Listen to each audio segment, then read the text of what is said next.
Comment ne pas passer pour un débutant et perdre toute crédibilité lorsque vous devez vendre? C'est un élément indispensable et une question à laquelle je vais répondre ici on m'a tellement posé cette question parce que beaucoup, notamment de jeunes qui se lancent, me disent Johan, j'ai envie de me lancer, j'ai envie de créer mon business, mais le problème c'est qu'il y a plein de personnes qui sont déjà expérimentées, qui sont dans le game depuis longtemps et je me sens pas légitime par rapport à eux.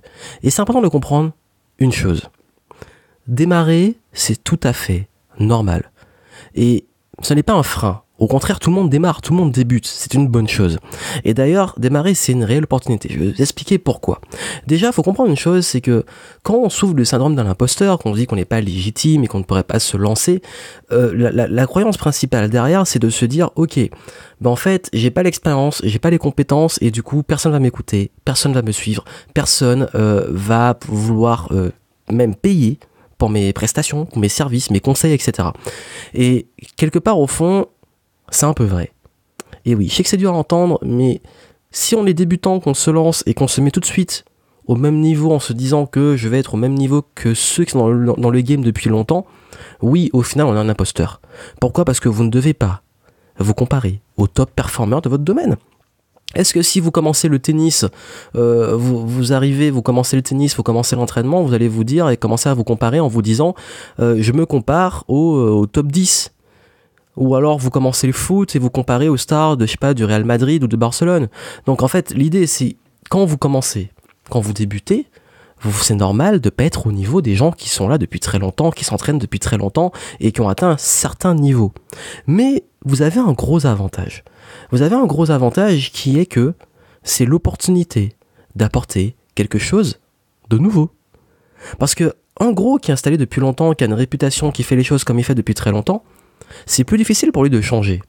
Pourquoi ? Parce que vous prenez une entreprise comme, je sais pas, vous prenez des grosses boîtes comme Coca-Cola, comme Apple, comme, Microsoft, toutes ces grosses entreprises, Google, etc.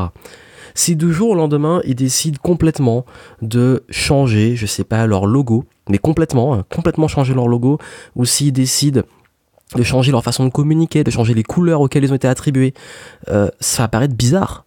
C'est d'ailleurs pour ça que quand ils font des évolutions, vous voyez, les évolutions de logo, etc., ça évolue un tout petit peu, c'est des petits détails qui changent au fur et à mesure, parce que c'est leur branding, parce que c'est à ça qu'ils sont associés. Vous, quand vous êtes petit, si vous changez de logo, tout le monde s'en fout en fait. Et c'est un avantage, mais c'est un exemple que je vous donne. Ça veut dire quoi ? Ça veut dire que vous pouvez jouer sur des terrains que les gros peuvent pas jouer. Ça veut dire que vous avez moins à perdre et tout à gagner. Et que vous êtes aussi beaucoup plus flexible. Vous pouvez changer les choses rapidement. Et ça, en fait, ça commence déjà par, quand vous débutez, ne pas vous sous-évaluer. J'ai dit ne pas vous surévaluer en vous comparant aux top performeurs, mais ne rentrez pas dans le piège inverse, qui est de vous sous-évaluer et de dire je suis petit, je suis débutant. Beaucoup se présentent comme ça. Je suis un petit entrepreneur, ou je suis un débutant, je suis un consultant junior, etc. C'est pas, le but non plus, c'est pas de commencer comme ça, parce que quand vous commencez comme ça aussi, automatiquement, vous renvoyez l'image de quelque chose de petit.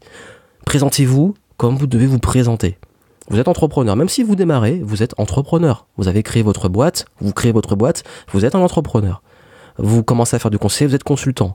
Vous venez de sortir de l'école de coaching, vous êtes coach certifié. Dites pas, je suis un coach qui démarre ou je suis un débutant, etc. Présentez-vous avec votre statut point barre. Je vous dis pas de mentir et de dire, voilà, c'est l'équilibre en fait. C'est l'équilibre entre ce que vous êtes réellement et ne pas surévaluer et ne pas sous-évaluer. Ça, c'est une première chose. Deuxième chose, ne devenez pas une sous-copie des autres. Parce que comment perdre en crédibilité, comment vraiment passer pour un débutant, c'est quand vous commencez à faire comme les gros sur votre domaine. Comme je vous l'ai dit, ils sont là depuis longtemps, ils ont leur branding, ils ont leur image, ils ont leur façon de faire, ils ont leur modèle, ils ont leur branding. Si vous commencez à faire la même chose, parler des mêmes sujets de la même façon, sous le même angle, en refaisant ce qu'ils font, vous allez devenir ce qu'on appelle une sous-copie. Vous allez devenir une contrefaçon, une version moins bonne de gens qui sont meilleurs que vous, parce qu'ils font ça depuis plus longtemps que vous. Jouez là intelligemment. Jouez sur des nouveaux terrains. Créez votre propre style. Et puis l'avantage qu'on a quand on est plus petit, notamment quand on se lance, c'est que vous pouvez jouer plus la proximité, plus l'écoute. Vous pouvez être plus proche des gens. Là où une grosse entreprise ou quelqu'un de gros sur le domaine, je sais pas, des influenceurs ou autres, sont difficilement accessibles, vous êtes plus accessible. Donc vous pouvez cibler et créer plus d'intimité, de confiance pour les gens. Parce que je prends l'exemple dans mon domaine.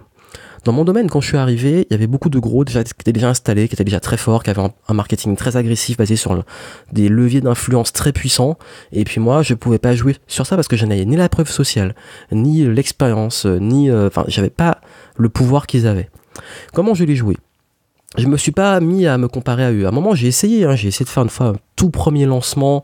Ça a été une catastrophe parce que justement, j'avais pas l'effet preuve sociale et l'effet masse. D'ailleurs, aucun des gros n'avait voulu faire la promotion de mon truc parce que j'étais débutant. J'avais aussi, je venais d'arriver, donc j'étais pas crédible. Et j'ai eu beaucoup de mal parce que j'ai voulu utiliser le même modèle qu'eux, mais sans avoir le branding et l'influence qu'ils avaient. Et ça, c'était dommage. Et là où j'ai gagné et j'ai apporté beaucoup plus de choses, c'est que j'ai commencé à adapter une autre stratégie. Je suis allé plus vers du VIP, vers de la proximité. C'est-à-dire que j'avais moins de clients, mais j'avais des clients beaucoup plus haut de gamme. Je prenais du temps avec eux, j'étais beaucoup plus accessible. Dans mes contenus, j'avais la possibilité aussi de faire des contenus beaucoup plus friendly, parce que j'avais rien à perdre. Donc je pouvais jouer la carte de la transparence à fond, l'authenticité à fond. J'ai aussi également pu sortir des produits assez régulièrement. Il y a des fois où j'ai fait des trucs, j'ai arrêté parce que ça marchait pas, je suis passé à autre chose. J'ai utilisé cette flexibilité. Et c'est ça, en fait, c'est que j'ai réussi à créer une relation, même avec une petite audience, mais une relation suffisamment forte que des très gros ne peuvent pas créer parce qu'ils ont tellement de monde qui le suit qu'ils ne peuvent pas faire du cas par cas. Et c'est ça, en fait, l'idée, c'est que quand on est David contre Goliath, on peut pas jouer sur le même terrain, on peut pas affronter juste confronter les forces parce que vous n'avez pas cette force-là, cette force de frappe. Soyez plus malin. Trouvez les points faibles des gros, trouvez les points faibles des gros acteurs de votre marché et positionnez-vous sur des éléments qu'ils peuvent pas faire. Et c'est une question à vous poser. Qu'est-ce que les gros ne peuvent pas faire que vous pouvez faire? J'ai pas la réponse, parce que c'est une question à vous de vous poser dans votre cas spécifique. Mais c'est une question que vous devez vous poser. Comme je vous dis, souvent le plus important, c'est de trouver les bonnes questions à se poser. Et creuser cette question tout le temps. Qu'est-ce que vous pouvez faire et que les gros peuvent pas faire? Et qu'est-ce que vous pouvez faire sur le plus long terme que vos concurrents ne peuvent pas faire? Et c'est ça qui va vous faire gagner énormément je dirais pas de part de marché, mais qui va vous faire percer en fait dans le domaine. Surtout quand vous débutez. Et à mort le perfectionnisme, à mort toutes ces histoires de vouloir être parfait, parce que justement, beaucoup veulent ressembler à ce qu'ils sont pas et se disent mais oui, mais comme en fait eux ils sont plus forts que moi, ils sont meilleurs, ils ont plus d'expérience, il faut aussi que je monte de la perfection, il faut que je fake le fait que je suis bon, etc. Ne jouez pas dessus, au contraire, soyez plus humain. C'est comme, j'aime beaucoup utiliser la comparaison avec les super-héros. Pourquoi on s'accroche et on aime les super-héros? C'est parce qu'on voit qu'ils ont une part d'humanité, parce qu'on s'identifie à eux. Quand vous prenez des Spider-Man, des Batman et compagnie, vous voyez que malgré leur super-pouvoir, ils restent humains. Et que, leur super-pouvoir Batman, il n'y en a même pas, à part d'être riche. Et c'est ça le truc. C'est d'ailleurs pour ça que c'est un héros qui est beaucoup aimé, c'est que certains ont des super-pouvoirs, malgré ça, ils sont vulnérables, et certains n'en ont carrément pas. Et se battent avec ça. Mais quand vous prenez un gars qui est invincible, si vous voyez une histoire d'un super-héros qui est invincible, qui gagne tout le temps, ce serait absolument inintéressant. On s'ennuierait. Et d'ailleurs, c'est pour ça que moi, Superman, je l'aime pas trop. Heureusement qu'il a la kryptonite et heureusement qu'il a quand même ses dramas pour le rendre un peu humain, parce que sinon, il serait totalement inintéressant. Et c'est ça, en fait. Et c'est que vous, si les gens vous voient comme quelqu'un de parfait, ils vont pas s'identifier, ils vont pas se dire ça peut être peut-être que lui il est abordable et que s'il a des résultats, moi aussi je peux y arriver, parce que l'image de la perfection paraît souvent inaccessible et décourage plus que ça n'encourage. Alors que s'ils vous voient comme quelqu'un de vulnérable, quelqu'un comme eux, mais qui a réussi à aller là où ils veulent aller, que vous êtes la personne apte à les aider à arriver à ce niveau-là, là vous prenez une longueur d'avance. Et c'est d'ailleurs l'une des choses, une fois j'ai carrément demandé à mes clients pourquoi moi et pas mes concurrents. Ils m'ont dit parce que toi, ça se voit que tu es authentique et surtout, ça se voit que tu es vulnérable. Et en fait, tu caches pas les choses. Et du coup, je m'identifie plus et ça me paraît beaucoup plus crédible que celui qui paraît tout le temps parfait. Parce que derrière la perfection se cache toujours un truc un peu bizarre. Ils m'en ont dit, direct, beaucoup de clients me l'ont dit. Comme quoi, en fait, vous pensez que le fait d'être débutant, le fait d'être petit, le fait d'être à ce niveau-là, vous crée justement des avantages, mais au contraire. c'est un avantage que vous pouvez utiliser. Et d'ailleurs, la seule façon justement de pouvoir percer, c'est d'amener les gens dans cette progression. Montrez ce que vous faites, montrez votre évolution, montrez où vous arrivez. Parce que là aussi, par exemple, je donne mon exemple parce que justement j'ai appliqué cette stratégie, c'est que quand je suis arrivé sur les domaines où d'autres concurrents étaient beaucoup plus crédibles que moi et que moi j'étais un débutant et que j'avais deux choix. Soit je mentais et je disais ben voilà je suis super, je suis bon et je vais apprendre comment devenir, comme beaucoup le font. Et le problème c'est que il y a une expression que j'adore qui dit que quand le mensonge prend l'ascenseur, la vérité prend l'escalier, donc tôt ou tard ça va arriver. Donc là, je me suis rendu compte que, j'ai eu cette réflexion, je me dis, bon, est-ce que je fake, le fameux fake it till you make it à fond, ou est-ce que, bon, si un jour ça s'apprend, je suis foutu. Bah non, je me suis dit, en fait, c'est tellement dangereux. J'ai déjà fait un podcast dessus sur comment perdre toute crédibilité et comment une réputation peut se perdre très très vite.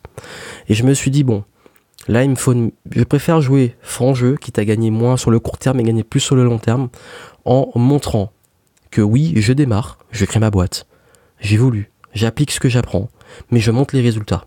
Et ce qui fait qu'aujourd'hui, les personnes qui me suivent depuis très longtemps me disent, quand je vois ce que tu faisais avant, ce que tu fais maintenant, quand je vois ton évolution, je me dis, lui, il sait de quoi il parle et va vraiment apprendre un truc. Et c'est ça.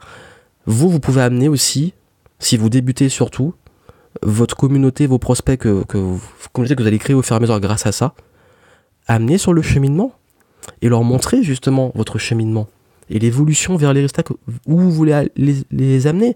Vous voulez vous lancer dans un truc, je sais pas, sur la perte de poids, et montrez-leur votre perte de poids, montrez-leur votre évolution, montrez-leur le résultat. Vous voulez leur apprendre à gagner de l'argent, montrez-leur que vous gagnez de l'argent. Combien de personnes se lancent dans les conseils en marketing, en indépendance financière, alors qu'eux-mêmes le sont pas? Alors que certains, ils ont compris ça, ils sont transparents et disent « Je ne le suis pas encore, mais je vous montre mon processus jusqu'à y arriver. » Donc entre celui qui ment, et ça va se découvrir tôt ou tard, et celui qui est transparent, qui, selon vous, va percer sur le long terme? C'est ça l'idée, ça dépend en fait. Vous pouvez avoir une vision court terme et vous dire « Je prends le risque, j'encaisse le pognon, et on verra ce qui se passe. » Ou je construis une vraie réputation, un vrai branding qui va évoluer, être en croissance de façon constante. Et c'est ça en fait, vous avez une marge de progression qui est assez énorme et profitez-en. Et pour ne pas passer pour un débutant et perdre crédibilité, soyez authentique, montrez votre évolution, soyez transparent, montrez votre vulnérabilité. Je vous dis pas non plus de faire... Il y a toute une question d'équilibre, n'allez pas non plus jouer la carte du drama ou... non, en fait, c'est toute une question d'équilibre. Ne fakez pas non plus la vulnérabilité. Ça, c'est aussi la connerie dans le sens inverse. Comme je vous dis, soyez vous-même, partagez ce que vous avez à partager, montrez votre évolution, amenez les personnes vers là où vous voulez les amener, et c'est comme ça que vous allez réussir à percer.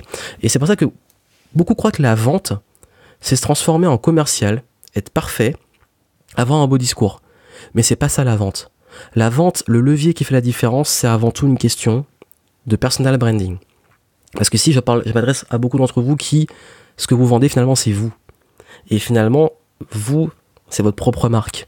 Et si vous voulez être crédible sur le long terme, vous devez créer cette marque personnelle, la développer, et donc travailler votre image dans le temps.